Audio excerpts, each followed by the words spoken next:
Geronimo was born as Goyahkla among the Badonko band of the Apache in the rugged mountains of what is now western New Mexico, a region the Apache knew as the heart of their ancestral lands. His transformation from a young hunter into the most feared guerrilla leader in North American history began with a profound personal tragedy. In 1858, while he was away trading, Mexican soldiers attacked his camp, slaughtering his mother, his wife, and his 3 young children. This event ignited a relentless, lifelong resolve for retribution that defined his character and shaped the fate of the Southwest. He earned the name Geronimo during subsequent raids against Mexican forces, who supposedly called out to Saint Jerome for protection as he charged them with only a knife.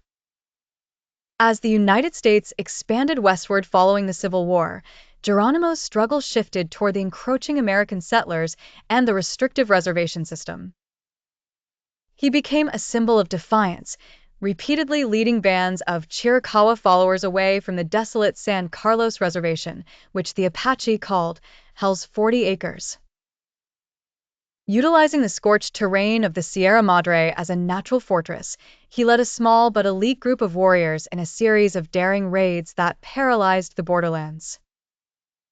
The U.S. government responded by deploying nearly 5,000 soldiers, roughly a quarter of the entire standing army, along with hundreds of Apache scouts to track him. The pursuit, led by Generals George Crook and later Nelson Miles, was grueling and complex, involving deep-seated cultural misunderstandings and broken promises. In 1886, exhausted and outnumbered, Geronimo surrendered at Skeleton Canyon, marking the end of formal Indian warfare in the United States. The consequences were severe. He and his people were relocated as prisoners of war to Florida, then Alabama, and finally Fort Sill, Oklahoma.